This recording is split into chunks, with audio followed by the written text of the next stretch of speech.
Chaque continent, chaque biotope a ses animaux emblématiques. Quelques-uns d'entre eux, plus forts et plus dangereux que les autres, attirent particulièrement l'attention du public et des scientifiques.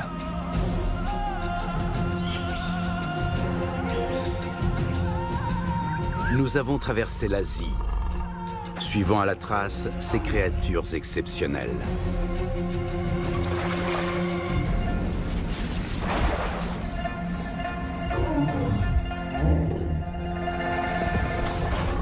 Avec la complicité de pisteurs, nous les avons trouvés. Les grands animaux d'Asie.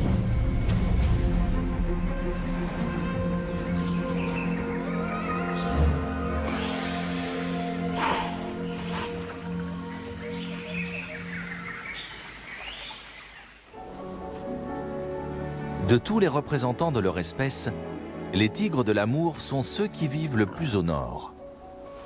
La giboyeuse taïga de l'extrême-orient russe est leur dernier grand refuge. Pour réussir à survivre ici, ils parcourent des milliers de kilomètres par an.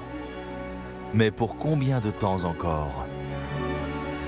Cela fait des années que nous sommes sur les traces de ces animaux farouches. Après une expédition dans l'Himalaya, retour en Russie où nous partons une nouvelle fois à la recherche des tigres des neiges.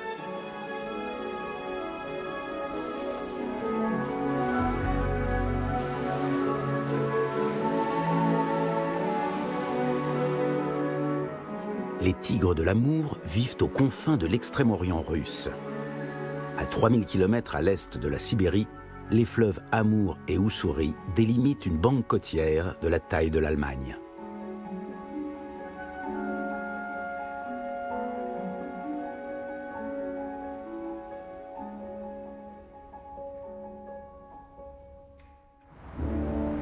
Vladivostok.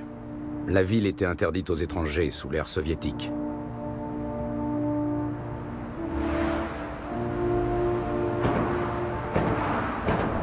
La flotte russe du Pacifique est stationnée ici et dans les baies environnantes. Nous retrouvons Gennady Chalikov, qui est réalisateur animalier. Il nous conduit dans un centre de soins pour animaux sauvages où une première surprise nous attend. 2 jeunes tigres sont récemment arrivés ici. Les bûcherons qui les ont trouvés affamés dans la taïga leur ont sauvé la vie. Les 2 petits pensionnaires sortent déjà se promener aux abords du centre. Qu'est-il arrivé à leur mère? Mystère. Peut-être a-t-elle croisé le chemin de braconniers.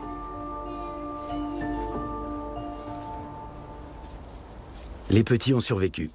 Mais il n'est pas sûr qu'ils puissent un jour retourner vivre dans la taïga. Ils sont devenus trop proches de l'homme dont ils connaissent les habitudes, les odeurs, les bruits.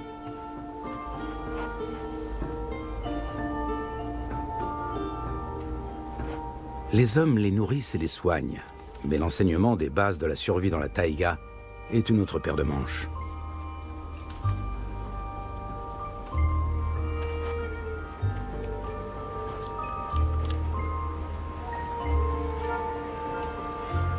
À l'état sauvage, les petits tigres passent 3 à 4 hivers avec leur mère, le temps d'apprendre les techniques de chasse et l'art d'affronter le danger. Les longues promenades à travers la taïga font partie de la formation. Les petits s'entraînent à décrypter les moindres détails de leur environnement.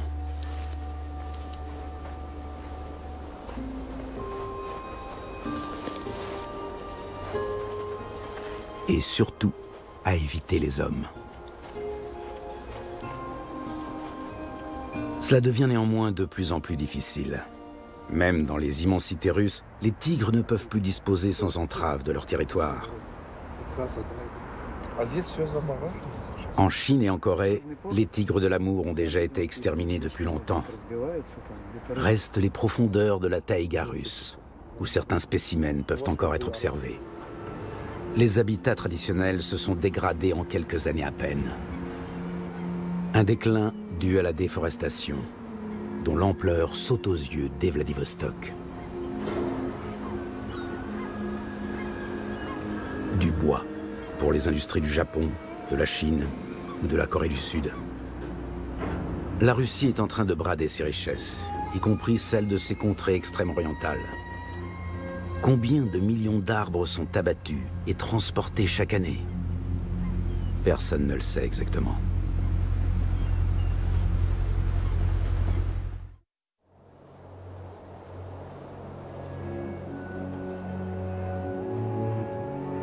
Les nuits sont glaciales dans la taïga de l'Ussuri.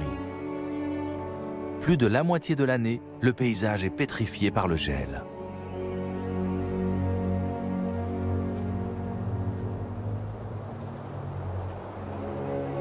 Dans la vallée reculée de la Bikine, les forêts originelles sont encore largement conservées. La rivière sillonne la taïga sur des centaines de kilomètres.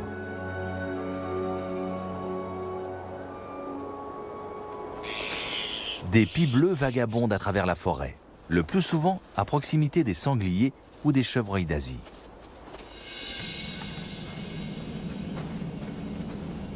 Quand un tigre part à la chasse, le silence se fait dans la taïga. Qui sera le premier à repérer l'autre? Voilà qui décide le plus souvent de la vie ou de la mort.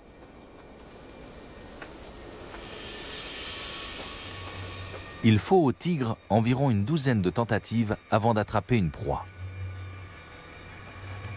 Cela leur coûte à chaque fois beaucoup d'énergie. Les tigres ont de l'endurance. Ils peuvent observer une proie à distance pendant des heures. Ils analysent la situation dans ses moindres détails avant de passer éventuellement à l'attaque. L'animal est-il seul ou en groupe? Est-il en bonne santé ou affaibli? Dans quelle direction souffle le vent? La neige est-elle gelée ou molle?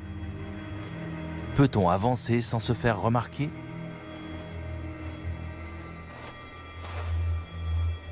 Le grand fauve peut passer à l'attaque d'une seconde à l'autre.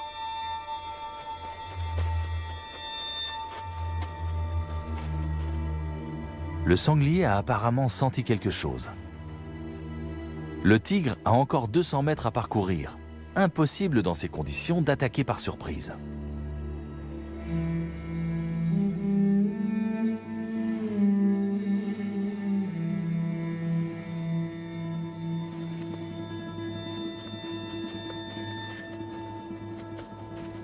La situation se complique. Le sanglier rejoint le versant opposé. Pour attaquer, le tigre serait obligé de traverser la vallée qui est à découvert, puis de remonter légèrement. Le sanglier aurait ainsi de bonnes chances de lui échapper.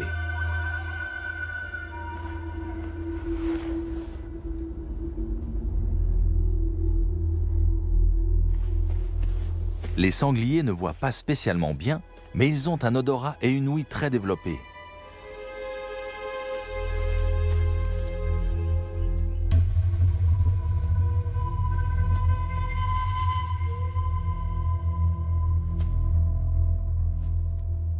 Maintenant ou jamais, le tigre se lance dans l'angle mort, avant de remonter la pente.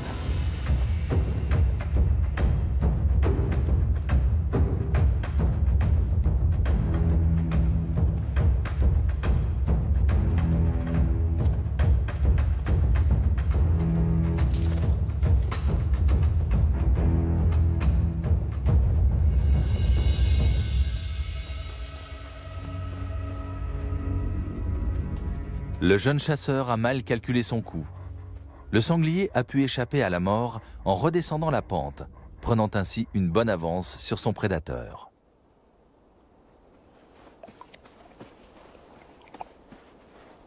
C'est le quotidien des tigres. Le plus souvent, ils rentrent bredouilles de la chasse. Les pies bleues aussi devront attendre pour passer à table. Un tigre de plus de 200 kg ne peut se permettre que des sprints de courte durée. S'il fait trop d'efforts, il risque la surchauffe car son pelage est extrêmement isolant. Un halètement en continu. Il n'y a pas d'autre moyen pour faire baisser la température. Des pistes qui semblent interminables nous conduisent vers les tigres de l'amour. Mais à un moment, le voyage s'arrête net. Ça ressemble à une frontière. On arrive déjà en Chine? Non, c'est le Japon.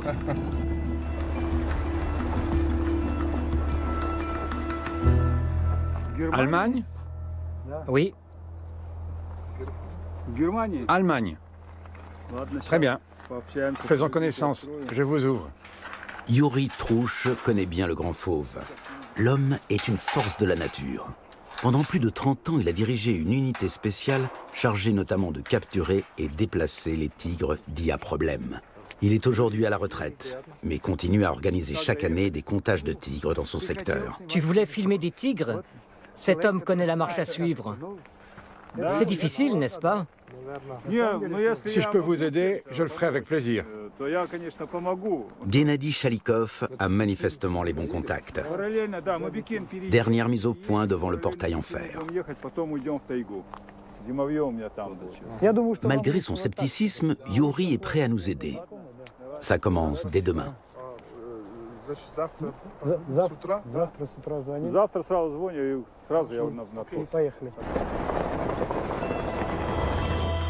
Tout évolue très vite au royaume des tigres. Ce chemin à travers la taïga n'existait pas il y a quelques années. Ce sont des bûcherons qui ont ouvert cette voie dans la forêt. De part et d'autre de la piste, les arbres les plus précieux ont été abattus et emportés. Les autres, laissés à même le sol.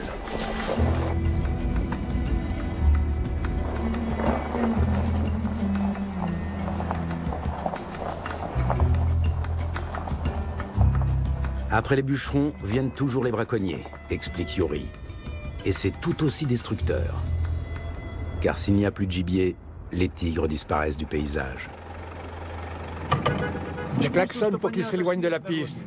Des braconniers pourraient leur tirer dessus et les tuer. Quand ils n'ont plus rien à se mettre sous la dent, des tigres affamés viennent parfois dans les villages. Leurs premières victimes sont le plus souvent des chiens.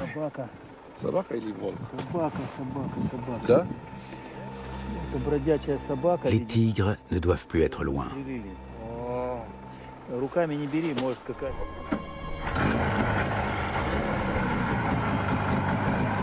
Mais nous sommes vite rattrapés par la réalité. Ici, au pays des tigres de l'amour, tout est loin. Les grands fauves vivent sur des territoires immenses. Ils parcourent facilement 3000 km en hiver. Impossible de les trouver sans motoneige.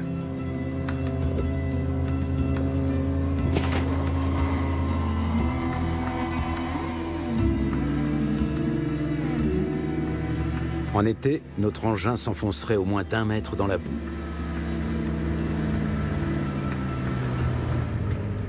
Première trace dans la neige fraîche.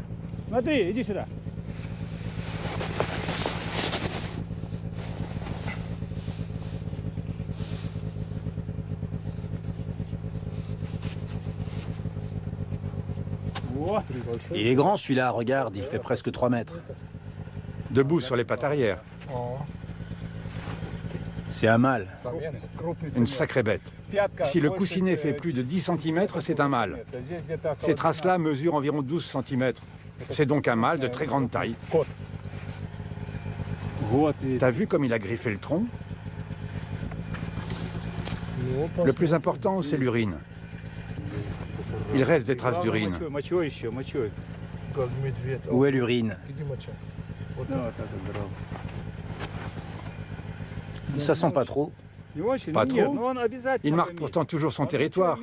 Il laisse systématiquement une marque de rente. Elle est peut-être déjà partie. Un géant. Un seigneur. Un seigneur incontesté. Allez, on continue.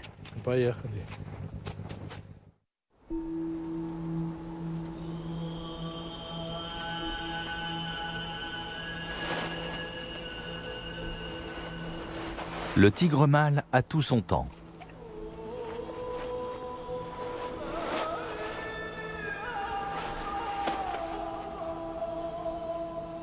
Depuis plusieurs jours, il tourne autour d'une femelle et décode avec soin les petits messages envoyés.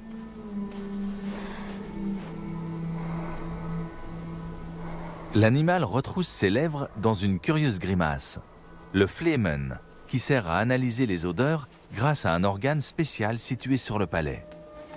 Le mâle s'enivre ainsi des effluves de la belle. Patience, tout vient à point à qui sait attendre. La tigresse va bientôt accepter que le mâle s'approche tout près d'elle. La chasse passe pour quelque temps au second plan. Bien que les tigresses soient fécondables plusieurs fois par an, les rencontres sont plutôt rares dans ces immensités.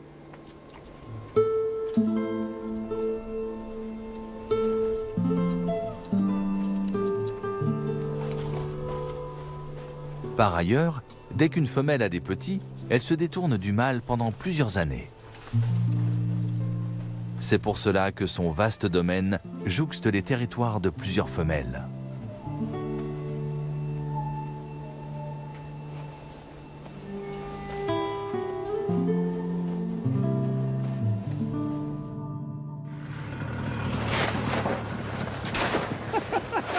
Après plusieurs heures, nous arrivons à la cabane de Yuri, perdue au beau milieu de la taïga. Elle va nous servir de camp de base pendant quelques jours. Autour de nous, des milliers d'hectares de nature sauvage. Les bûcherons n'ont pas encore réussi à arriver jusqu'ici. Une gélinote des bois, juste à côté de la cabane, est là pour en témoigner.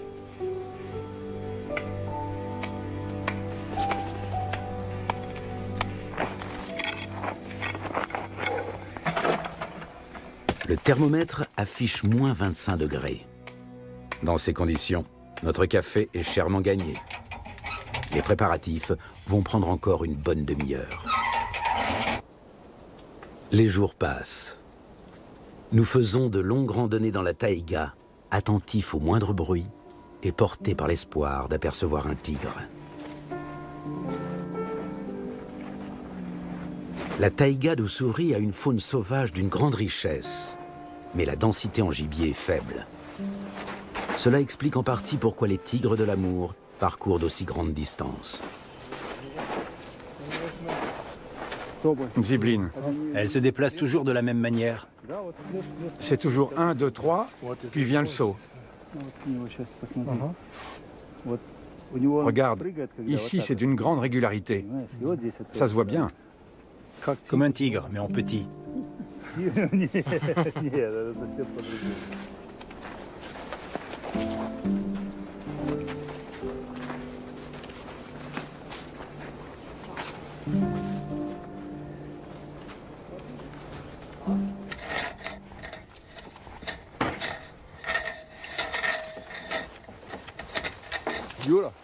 J'y vais, à plus tard. Très bien.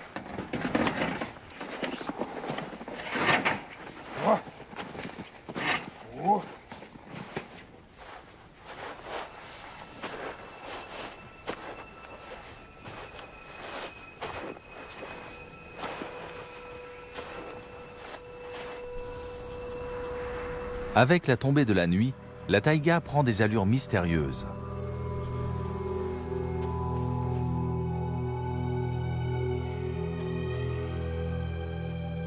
Un porte-musc.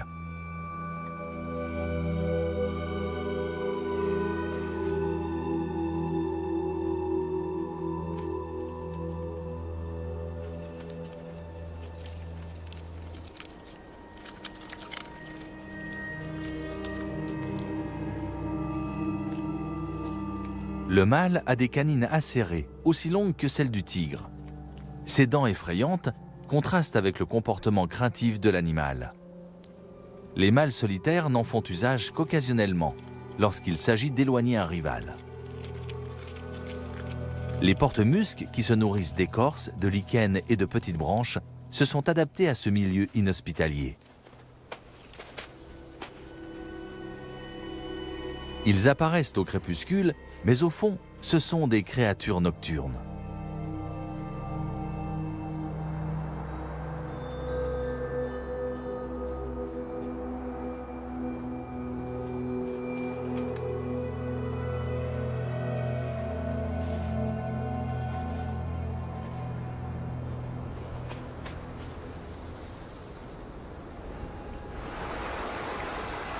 Le vent et le débit rapide de l'eau font que le ruisseau n'est pas pris par la glace, même à -30. C'est un petit paradis pour le Ketupa de Blakiston, un oiseau magique.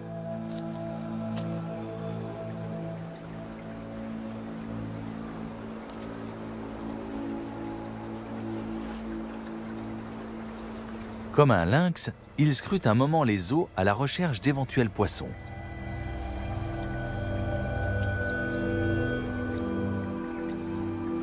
Aussi soudainement qu'il était arrivé, il disparaît dans la nuit noire, pour ne plus revenir.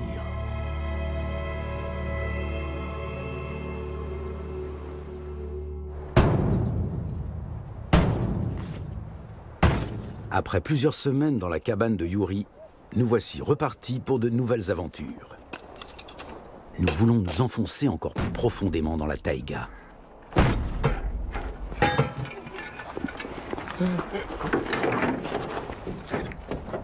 Nous réveillons donc le vieil Antonov de sa torpeur hivernale. Ce vieux coucou a près d'un demi-siècle. Et pour l'instant, on n'a pas encore trouvé mieux pour observer la taïga du ciel.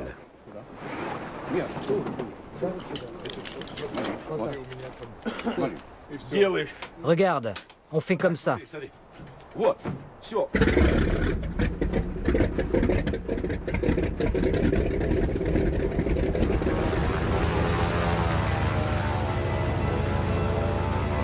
En espérant que l'appareil tiendra le choc, nous décollons.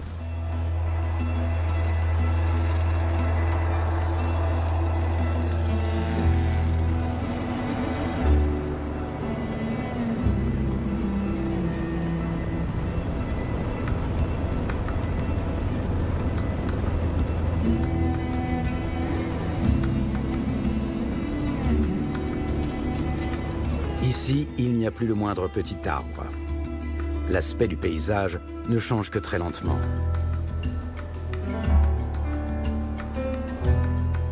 Longtemps, nous survolons une zone défrichée où la nature commence à reprendre ses droits.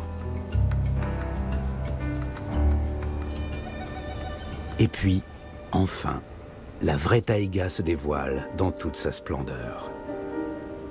Des arbres à feuilles persistantes, pins blancs de Corée et sapins de Mandchourie, se détachent par petits groupes sur une mer d'arbres à feuilles caduques, chênes, frênes, tilleuls, mais aussi arbres au liège de l'amour et calopanax à 7 lobes.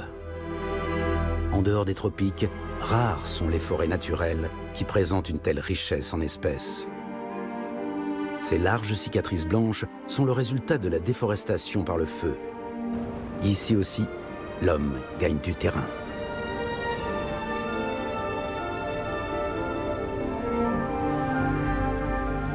Nous suivons la vallée glaciaire de la Bikine, où poussent sans doute les dernières forêts originelles de l'Ussuri.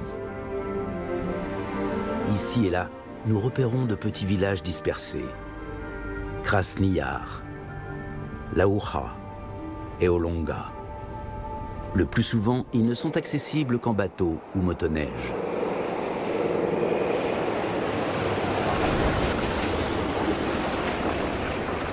Dans ces petites localités au bord de la Bikine, vivent les derniers Oudégués et Tazes, les descendants des anciens peuples indigènes de Mandchourie. Aujourd'hui encore, la plupart sont chasseurs ou pêcheurs. La préservation de la taïga dans toute sa richesse est pour eux une question de survie.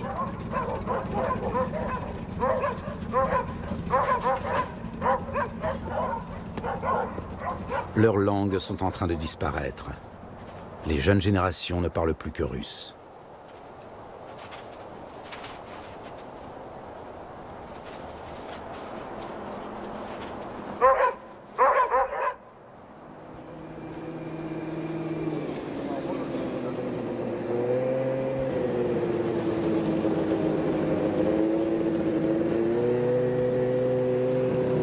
Nous tombons sur les chasseurs que Yuri nous a recommandés. Ici, tout est question de relations. Encore plus pour des étrangers.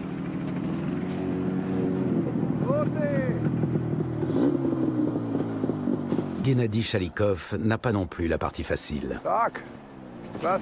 Bonjour, bonjour. T'es en retard. Mais non. T'avais dit quelle heure? 11 heures? Non, t'avais dit 1 heure. Les préparatifs prennent un certain temps. Nous voulons remonter la Bikine sur 200 km pour rejoindre le territoire de chasse de nos 2 guides Oudégués. Pour eux, ce n'est ni plus ni moins qu'une petite promenade. Dans 1 minute, on y va. Schumacher. Qui? Schumacher. Tu le connais, ce Schumacher? Une fois que le départ est donné, toute communication devient impossible avec le bruit et les gaz d'échappement des motoneiges. Celles-ci sont appelées outyuk en russe, c'est-à-dire fer à repasser glissant à vive allure. Nous pensions que la couche de glace recouvrant le cours d'eau était plus compacte. Vu du ciel, les fissures n'avaient l'air de rien, et surtout, elles semblaient plus éloignées des traces. Constantine, notre pilote de Formule 1, s'arrête plusieurs fois pour jauger l'épaisseur de la glace d'un air préoccupé. On peut y aller.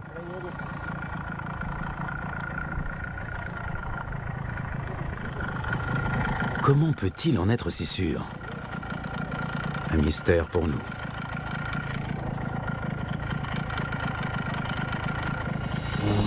Mais cela fonctionne.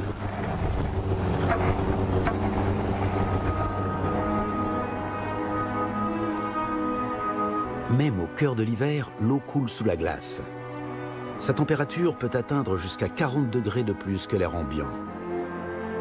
La Bikine ne gèle jamais entièrement. L'astuce des Oudégués, se mettre en route de bonne heure. Les zones critiques tiennent mieux grâce aux fortes gelées nocturnes. En revanche, dès que le soleil monte plus haut dans le ciel, il est préférable de quitter la glace. Une offrande aux esprits de la rivière.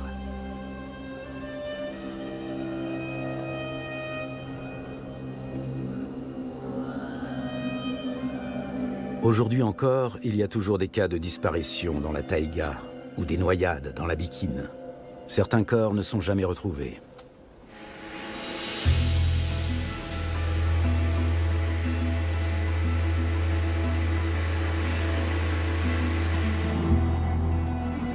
Le camp des chasseurs est niché au bord d'un ancien bras de la rivière. Comme jadis, les droits de chasse se transmettent de père en fils.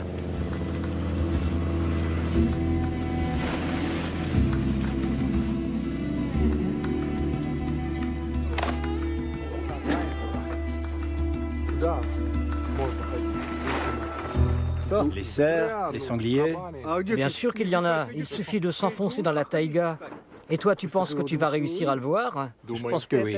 C'est quand même plutôt rare. Et toi, tu l'as déjà vu? Bien sûr. N'oublie pas que je chasse ici depuis 1982. Depuis le temps, je l'ai forcément vu au moins une fois.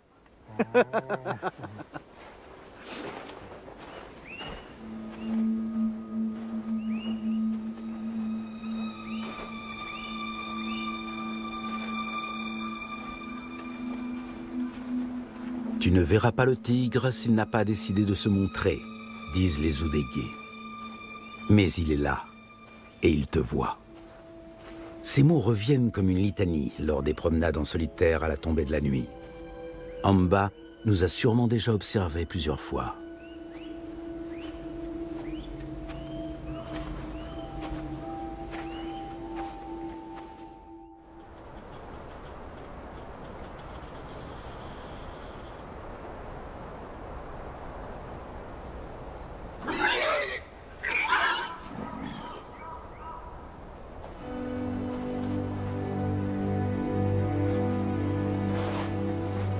Les sangliers sont les proies préférées des tigres de l'Amour. Ils s'en prennent le plus souvent à de jeunes animaux. Une fois attrapé, un jeune sanglier de 50 kg est plus facile à contrôler par un félin de 200 kg qu'un robuste mâle adulte capable de se défendre. Là où il entame la bête, le tigre enlève un maximum de poils.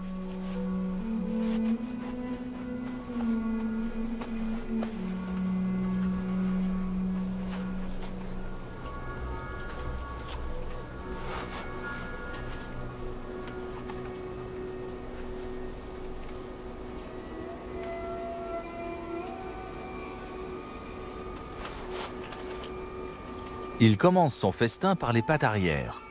C'est là que les muscles sont les plus développés. Comme tous les félins, le tigre tranche la viande à l'aide de ses carnassières.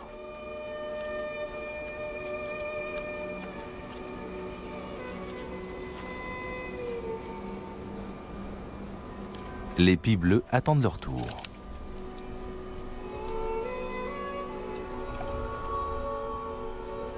Mais le tigre prend tout son temps. Il a mangé les plus gros morceaux et semble maintenant hésiter à faire une pause.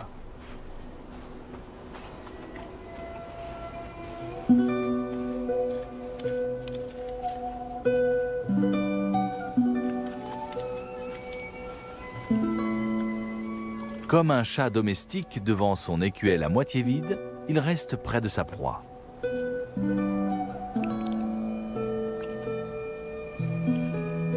Un tigre repu semble extrêmement pacifique.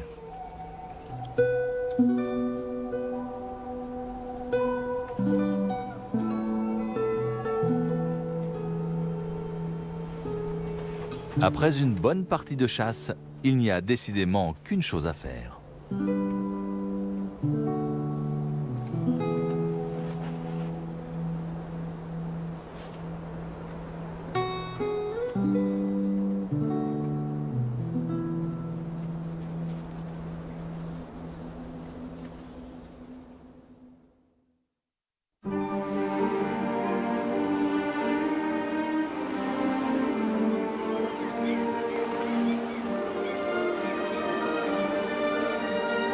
Nous quittons la taïga pour aller sur la côte.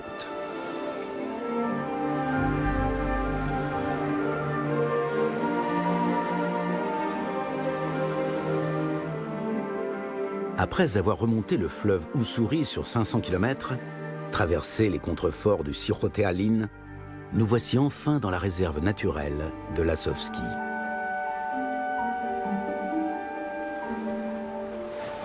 Nous retrouvons Galina Salkina, la plus grande spécialiste des tigres de Russie et une amie de longue date. Galina étudie la vie des tigres de l'Amour dans la région côtière bordée par la mer du Japon. Est-ce qu'il y a eu des cas où des tigres s'en sont pris à des phoques?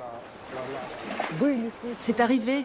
Je n'ai pas eu connaissance d'attaques de ce type dans notre réserve. Mais nos collègues du Cijote Alin ont déjà été confrontés à ça. Toujours et encore, on voit rôder des tigres sur la côte, alors qu'il s'agit d'un paysage ouvert. Nous les avions filmés ici, il y a quelques années. Galina ne tarde pas à trouver la première trace fraîche. D'après la taille du coussinet, c'est une femelle. La tigresse est-elle encore près d'ici, sur un versant ensoleillé avec vue sur la mer? Ou est-elle déjà loin? Nous suivons la trace qui nous conduit de baie en baie. À quelques mètres de la mer, nous découvrons les restes d'une biche. C'est ici que la tigresse a tué sa proie. Elle a mis de côté les poils, mais aussi un fœtus.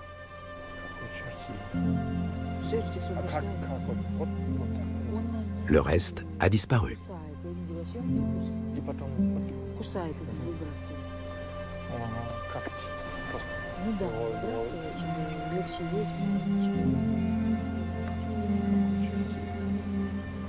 Il a tout mangé? Où sont les restes? Il les a emportés là-bas, Ah, ok. par là en bas, mais je ne sais pas exactement où. La tigresse a mis sa proie à l'abri. La pente ne l'a pas découragée. C'est effrayant. On fait quoi si elle est en haut? On n'a pas de fusil. Sur près de 2 km, nous suivons la trace de la tigresse à travers la forêt. Elle a choisi pour ses agapes cette petite butte d'où l'on peut voir dans toutes les directions.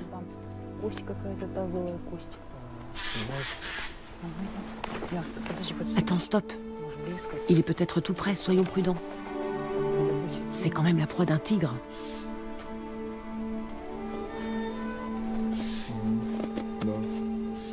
J'ai des chaînes.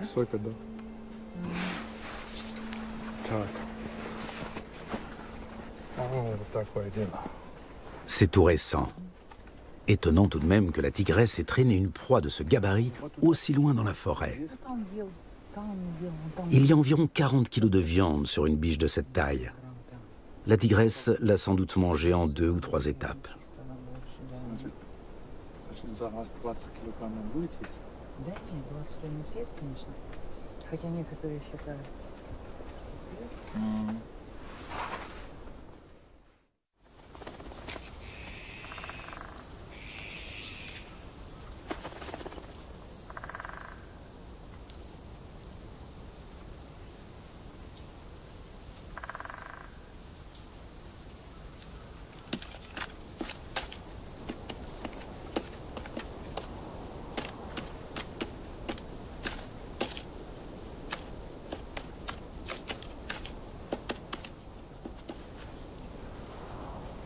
Il est rare que les tigres de l'amour dévorent leur proie en une seule fois.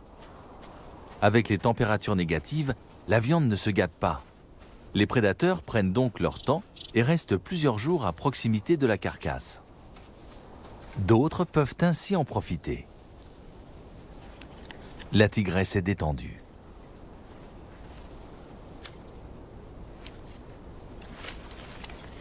Mais elle ne lâche pas sa proie des yeux.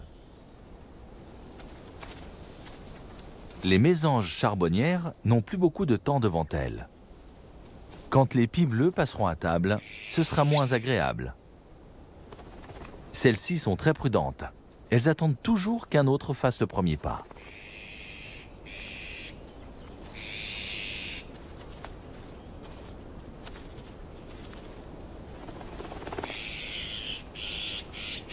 Vivre dans le voisinage d'un tigre s'avère rentable pour les pies. Elles ont systématiquement leur part du gâteau.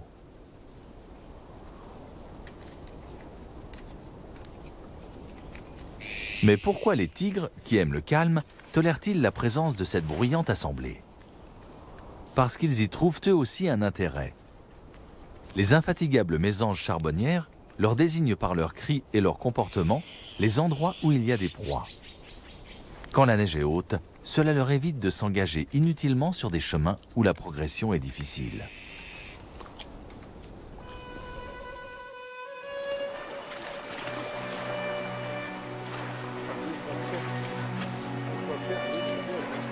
Nous accompagnons le mari de Galina dans sa tournée d'inspection sur le littoral de la réserve.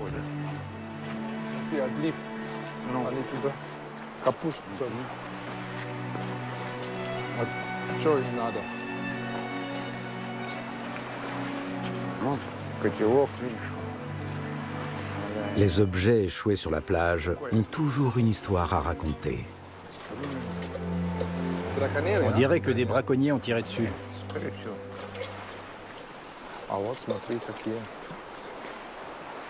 Je ne sais pas trop. Ce serait plutôt... Regarde-moi ça. Il y avait peut-être un reste de viande à l'intérieur. Galina a une autre idée. Elle procède comme un inspecteur de police criminelle. Pas d'erreur. La casserole a bel et bien été transpercée par les dents d'un tigre.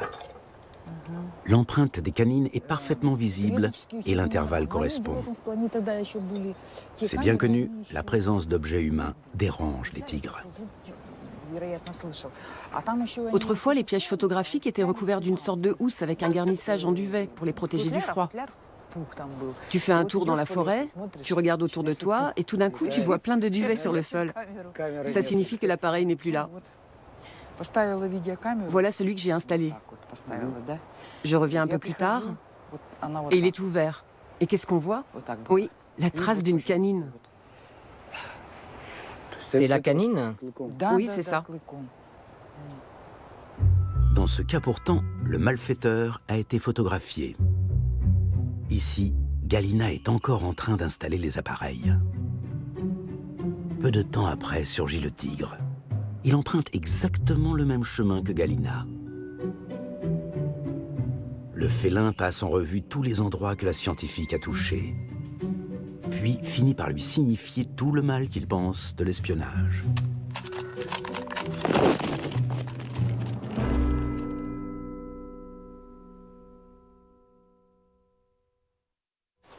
Notre expédition touche à sa fin. Nous avons découvert une foule de choses sur l'un des prédateurs les plus spectaculaires d'Asie. Nous avions souvent l'impression d'être sur la trace d'un fantôme, ou plutôt d'une sorte de sphinx de la taïga. Il ne nous quittait pas des yeux, tout ça pour ne pas être vu. Une cachette au milieu des rochers du littoral, c'est l'occasion pour nous de boucler la boucle. Il y a des années, c'est ici que nous avions réussi à filmer pour la première fois des tigres de l'amour sur la côte du Pacifique.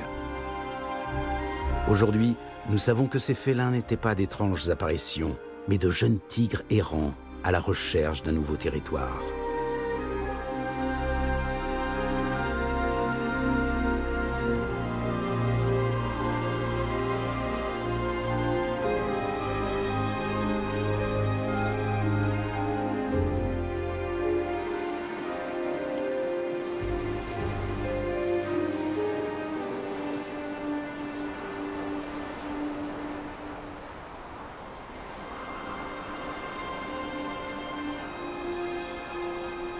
Ils ne peuvent pas traverser la mer, les tigres des forêts de l'Ussuri. Ils ne survivront que s'ils ont la possibilité de rester dans la taïga. Ces immensités glacées aux confins de l'Asie sont le refuge de nombreux animaux sauvages. Mais seul le tigre inspire à l'homme un tel respect mêlé d'effroi.